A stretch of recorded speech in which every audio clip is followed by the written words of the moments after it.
Bom, gente, retomando, agora eu vou explicar o funcionamento de cada seminário. Teve alguns colegas perguntando sobre a obra do Descartes. São 6 meditações, e que nessas 6 meditações dá pano para manga, tá, gente? São tanto para o bem quanto para o mal. Esse é o Descartes, ele é um divisor de águas. Realmente é um autor, e principalmente, não somente ele, mas os seguidores. O que acontece depois? Qual é o tipo de apropriação que é feita a partir dos pontos, de alguns pontos que ele apresenta de forma muito inovadora, né? Então, é mais ou menos isso. E o grande ponto dele, vou chamar a atenção já para vocês, porque a ideia é que a gente entenda bem o autor, é a separação entre corpo e mente, corpo e espírito.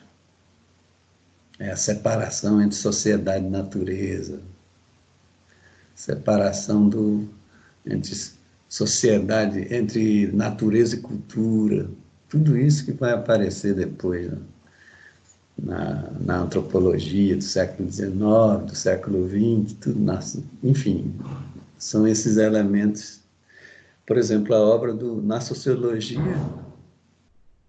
uma das obras fundantes da sociologia durkheimiana é quando ele explicita as regras do método sociológico. É um livro clássico do Durkheim, em que ele delimita o campo de investigação da sociologia.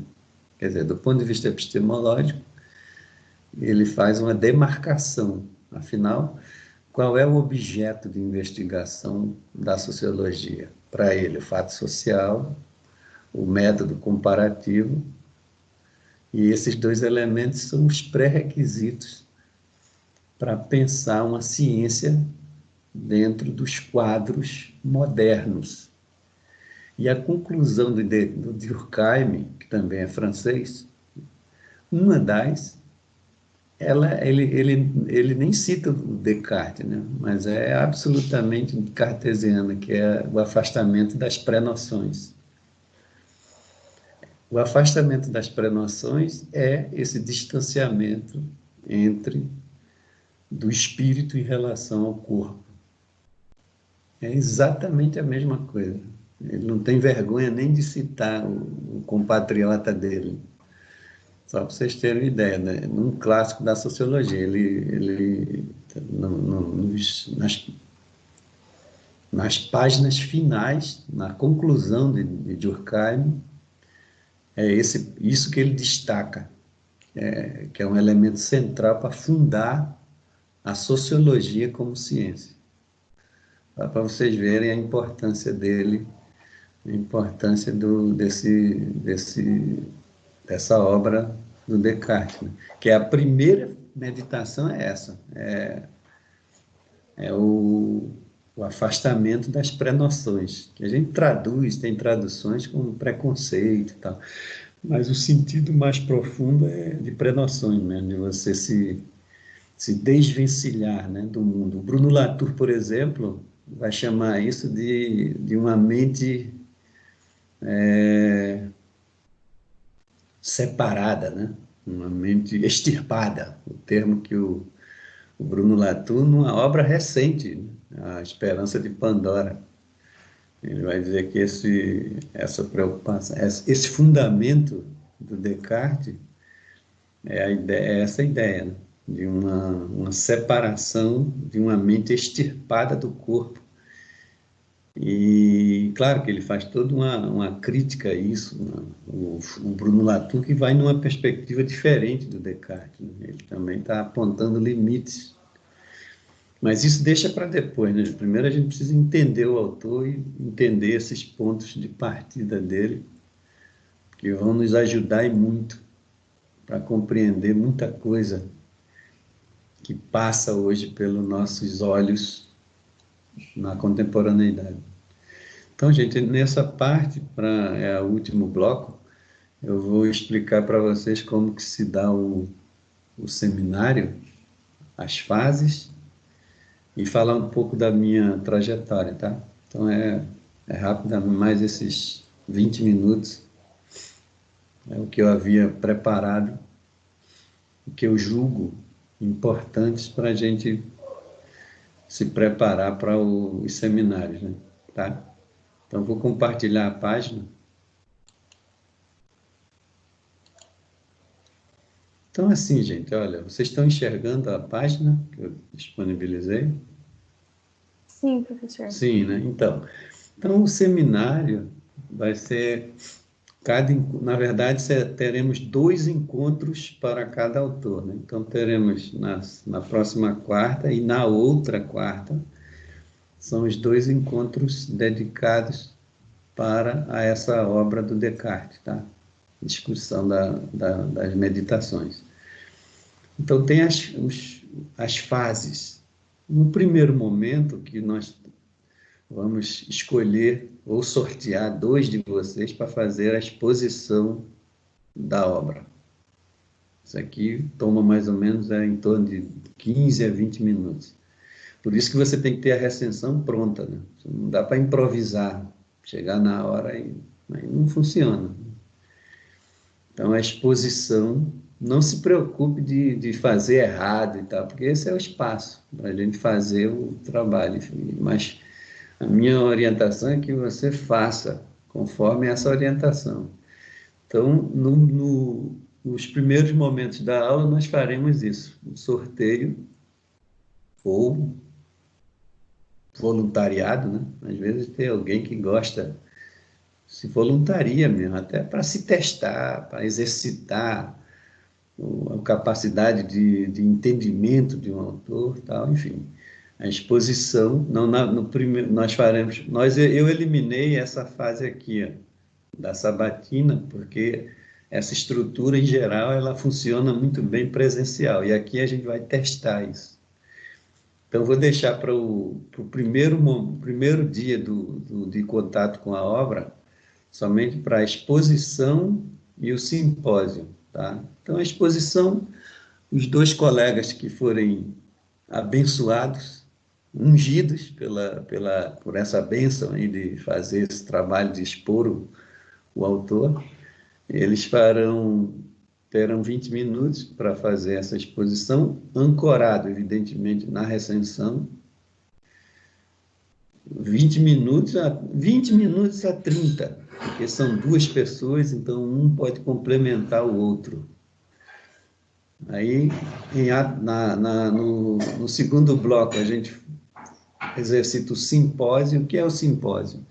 Veja, a sabatina que eu cortei seria você fazer, cada um dos participantes do seminário, fazer uma pergunta aos expositores, porque os expositores, eles vão fazer a defesa do autor. E a defesa do autor, você tem que ser fiel, né, ao autor, não pode trair o autor, misturar os posicionamentos do autor com os seus, tentar ser bem honesto nesse sentido. Então, a gente cortou essa fase e vamos fazer só o simpósio. O simpósio significa mais livre. Então, você pode fazer uma pergunta, uma indagação, mas você pode fazer algum comentário. E todos participarão, né? Todos terão espaço para fazer o seu comentário ou, depois do comentário, alguma pergunta que o expositor precisa fazer a defesa, né? Explicar melhor. Por exemplo, é isso que eu falei aqui. Afinal de contas, no que consiste esse afastamento das pré-noções para um pesquisador? Será que isso é possível? Por exemplo, o Gadamer, o Riquet, o pessoal da hermenêutica fala que não, que é o contrário, entenderam? Só para vocês terem uma ideia como é que você problematiza Então, não é porque foi algum autor que é considerado clássico que ele não pode ser questionado. Mas isso que eu estou falando é um questionamento epistêmico, mais profundo, né? Não é só falar mal do autor. Né? Não pega bem aqui, nesse momento já. Bom, então, no primeiro dia do contato com o autor, a gente encerra por aqui. Faremos a exposição, depois o simpósio, que já é bastante coisa, gente. Por isso que a gente tem que usar os 3 blocos para isso aqui. O primeiro expõe os outros para o simpósio. E encerra. Aí no próximo, aí sim, aí a gente vai debater o autor, o período todo, né? Os 3 blocos, se for necessário. Nesse debate, é o espaço que a gente tem para buscar outros autores, buscar críticas, quais são as críticas que são feitas ao autor, e críticas ancoradas em pesquisa, tá, gente? De novo, eu quero ser bem insistente com isso, tá? Então, esse debate é para isso, para a gente tensionar, né, e tentar identificar os rebatimentos da obra para nós, e puxando para o nosso interesse, né, para o campo de investigação nossa. E a síntese. Esse é o momento da síntese que, em geral, eu faço, mas não é um privilégio. Pode ser que alguém queira fazer também, mas, em geral, vai ter uma amarração em que, nesse momento aqui, a minha ideia é que a gente construa coletivamente um quadro elencando os principais elementos constitutivos dessa obra, dessa episteme logocêntrica, e algumas críticas. Então, seria um quadro com 2 colunas. Essa é a expectativa de resultado. Isso sim é um seminário, né? Que você consegue compreender a obra e depois fazer a crítica. Tá bom, gente? Então, esse é o exercício que é o desenho. Veja, do ponto de vista tático, né, como você imagina que pode acontecer. Pode ser que tenha algumas modificações ao longo da prática, né? Porque a prática ela necessariamente não funciona igual que você planeja. Alguma pergunta? Alguma dúvida? Não pode ter dúvida, tá, gente? Professor, você pode, por gentileza, repetir ali que eu perdi a sua descrição de como vai ocorrer o simpósio? Tá. Quem que está falando, por favor? É a Lislaine. Lislaine. Então, é assim, o simpósio, que é o que a gente já vai fazer no próximo encontro, você pode, depois que os expositores apresentarem os elementos centrais da obra, aí a gente começa a rodada, né? É um por um isso aqui, tá, gente? Todo mundo fala, é democrático, todo mundo tem espaço. Então, o simpósio, você pode fazer algum comentário que você sentiu falta na exposição e que você julga importante. Você pode fazer algum comentário mais tensionando a obra, mas você também pode fazer alguma pergunta. De repente, você, ao ler e fazer a sua recensão, você sentiu alguma dúvida, ficou com alguma dúvida, e então você apresenta, em princípio, para os expositores, mas eles também não têm obrigação de saber tudo. Você apresenta, em princípio, para os expositores, mas também para o grupo, porque a ideia, gente, é uma prática do nosso programa, é oportunizar esses espaços de partilha. Nesse ponto, a nossa prática é anticartesiana, né? Ele era radicalmente contra isso. Para ele não fazia o menor sentido essa coisa de partilha. Ele é o cara que vai fundar o método no sentido individual, o individualismo metodológico, tá? E nossa prática já é anticartesiana, só para vocês terem uma ideia, né? Então, a ideia é essa, né?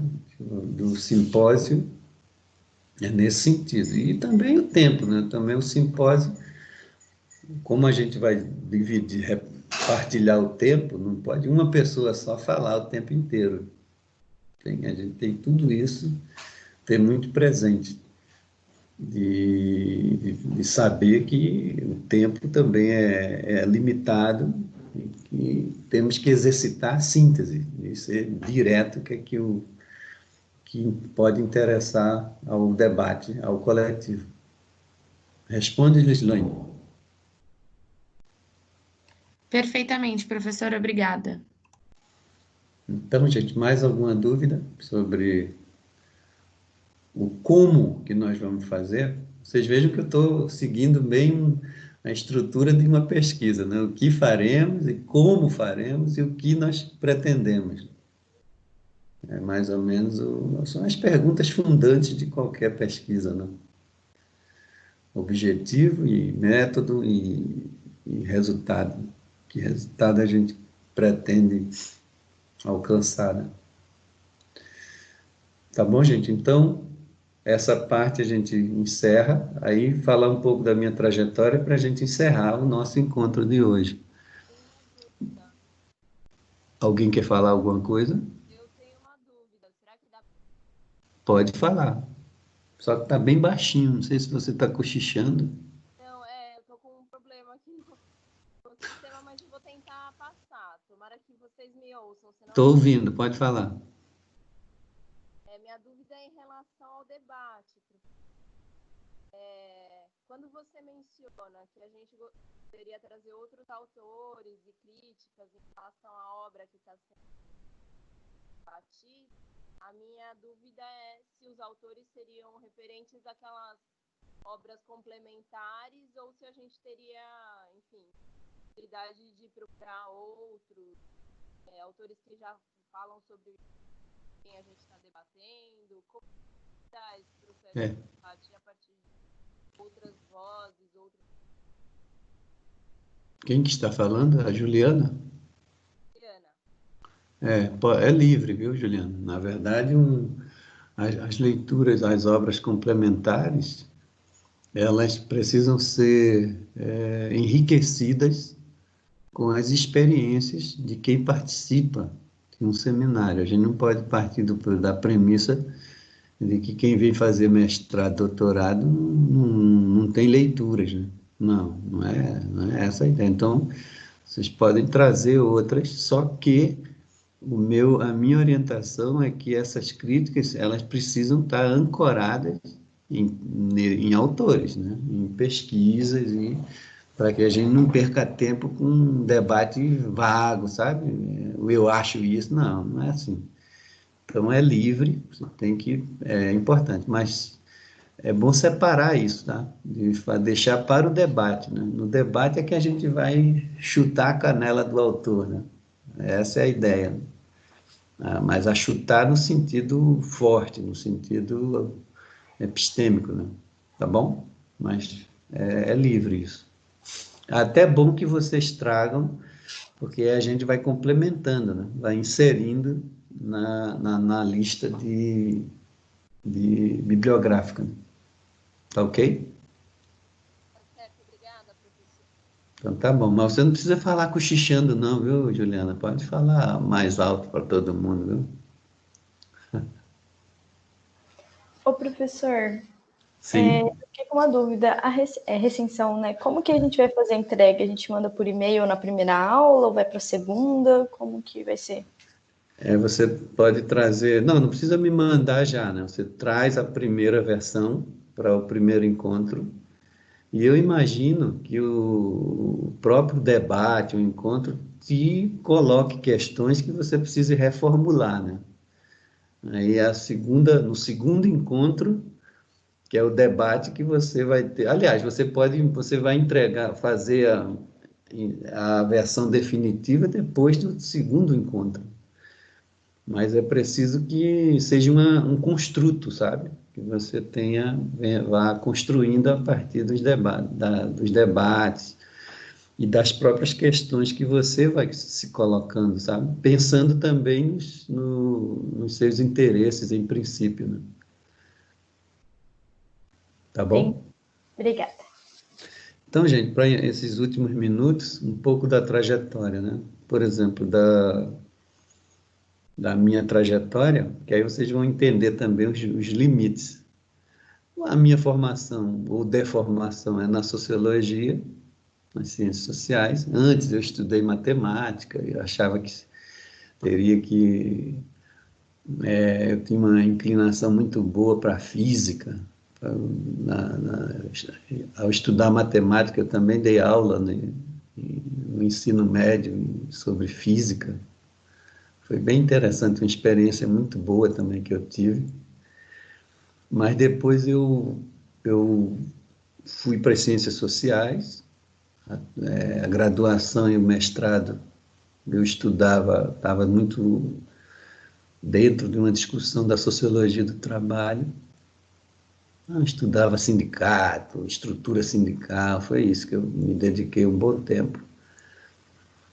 E depois dessa fase eu não tinha mais condição de continuar, né? Porque não estava mais interessado na sociologia política, né? Dentro da área do trabalho. Aí fui migrando para uma discussão das questões ambientais, socioambientais. Então, foi por aí que eu fui dialogar com outros campos, né? Biologia, geografia, enfim. Esse foi o trajeto mais recente. Agora, em relação à família de pensamento, de autores, eu diria que eu começaria lá dos pré-socráticos, o Heráclito, a ideia de movimento, a ideia de que ninguém atravessa o mesmo rio duas vezes, ninguém lê o mesmo livro duas vezes. Mas o que me marca muito lá é a ideia de movimento. Para pensar, por exemplo, hoje, pensar as epistemes em movimento, né? Um movimento num processo contínuo de coexistência. E essa coexistência não quer dizer todo mundo de braços dados, se beijando, nada disso. A coexistência, às vezes, ela é marcada, e em geral, no contexto dos últimos 300, 400 anos, é marcado pela violência, né? Então, é uma coexistência que alguns grupos, eles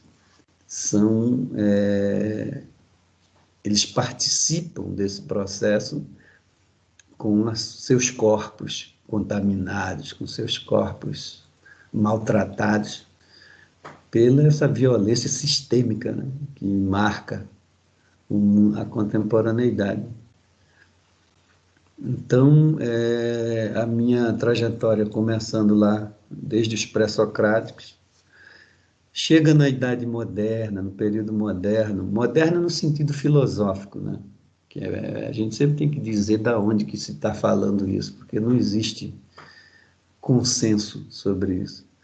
Então, eu diria que um dos autores no período moderno, europeu mesmo, seria o Nietzsche. É de lá que eu colho a ideia de coexistência, a ideia de nobreza do Nietzsche, me ajuda a pensar a questão das epistemes, principalmente das epistemes subalternas, né?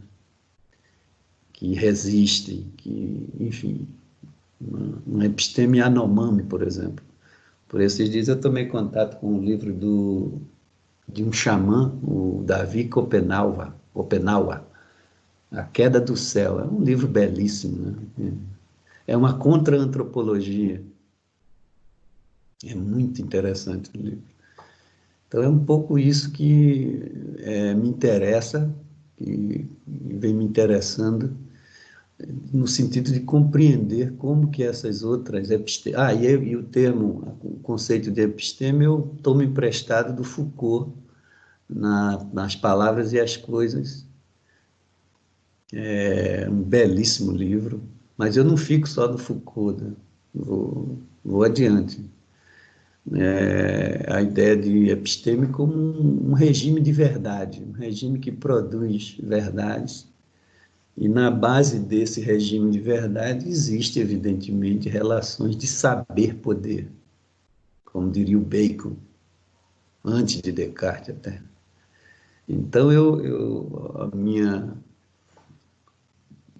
esses são talvez dois marcos importantes no meu pensamento, nas questões que eu venho colocando para mim e que tento dar conta, né?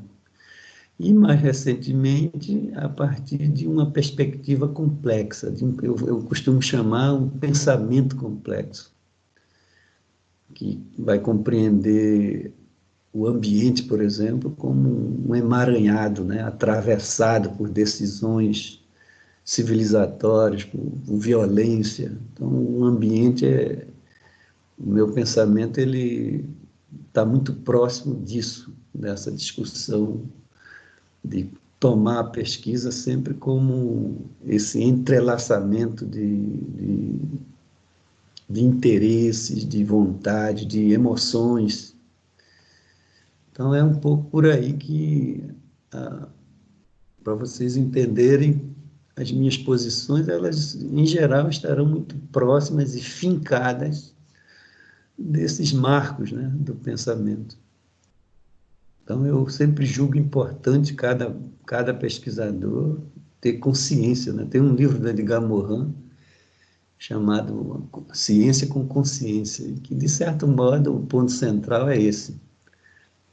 Como é que você produz conhecimento sabendo que não é só um cálculo, né? Você produz conhecimento a partir de um corpo inteiro. E isso é anticartesiano, viu, gente? Só para vocês já terem uma ideia. É completamente diferente do Descartes, porque o Descartes ele quer separar isso.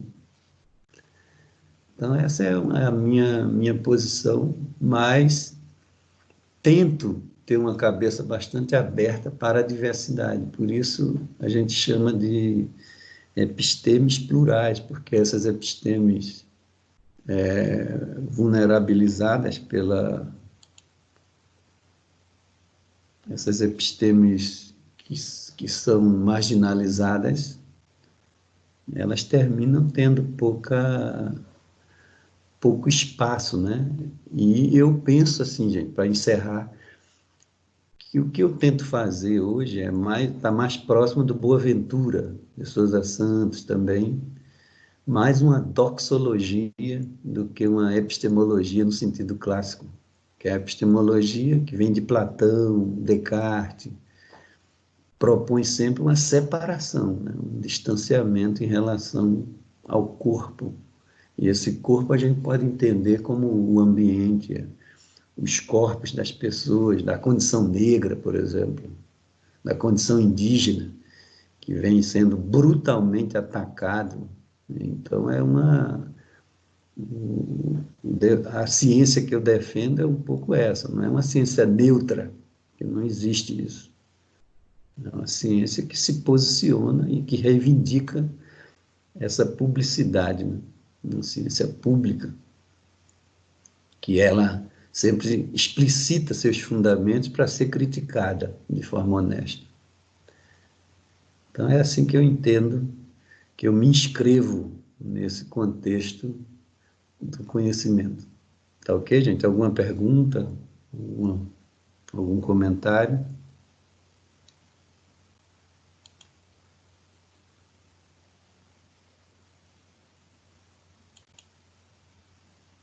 Oi, gente, está todo mundo por aí ou adormeceram? Estamos aqui, mas as perguntas todas já foram bem esclarecidas. Agora não tenho mais dúvida. Tá Vou agradecer a aula. Podemos, então, começar na quarta-feira? Ou vocês preferem ter um tempo mais? Só reforçar o nome da obra, por favor, professor, do Descartes. Na verdade, ela está grandes obras. Eu tenho isso digitalizado, não sei se você já é um trabalho clássico, por isso que eu não me preocupei de encaminhar isso. Eu vou mandar aqui no grupo do WhatsApp, prof. Oi? O pessoal já disponibilizou no Google Drive, mas eu vou mandar aqui no grupo do WhatsApp também. Tá bom, então. Na verdade, são 6 meditações. É um texto denso, tem que ser lido com bastante cuidado, mas ali ele explicita os elementos fundantes de todo o seu pensamento e do seu método, né? Método nos dois sentidos, né? No sentido da abordagem, que é uma abordagem dedutiva. Descartes é um cara que vai trazer para o mundo os elementos centrais de um raciocínio dedutivo, com a questão das premissas, premissa maior, premissa menor, que ele era matemático também, né? Aliás, eu conheci o Descartes antes, não conheci o Descartes, a obra dele, como estudando matemática. Depois é que pela geometria analítica, depois é que eu fui estudar a partir da filosofia. Mas são 6 meditações.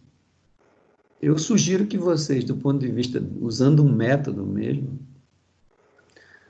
construam quadros, né? Cada meditação seriam 6 quadros que facilita como depois tirar proveito disso, como um modelo de análise, enfim, dá para fazer esse tipo de exercício. Então, o nome são as meditações. Alguns comentários sobre a obra. Ele está se defendendo, na verdade, quando ele está escrevendo, ele soube que o Galileu teve problemas com a igreja, né? Com a Inquisição. Então, o Descartes, esperto, ele não, era um cara mais pacato, não gostava de briga, diferente de Galileu. O que ele faz? Ele não entra em confronto com a igreja, entendeu? Então, ele, na verdade, é um cara que muitos dos escritos dele ele não quis publicar em vida, né? Tá bom?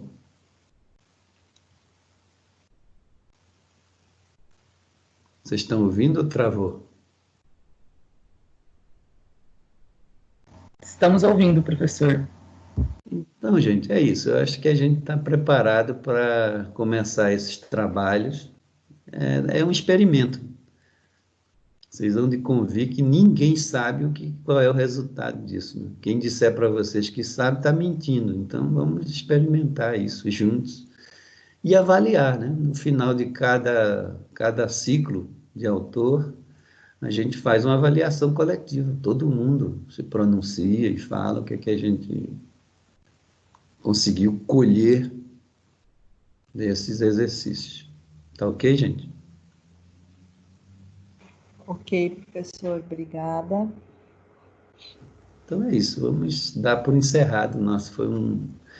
Espero ansiosamente a quarta-feira próxima para ver vocês se pronunciando. Que hoje foi o único dia que eu falei bastante para explicar tudo isso. Mais para frente só vou intervir para coordenar e moderar, fazer a moderação do seminário e no final na síntese. O resto é tudo coletivo. É realmente um exercício de partilha. Tá ok, gente? Ok, professor.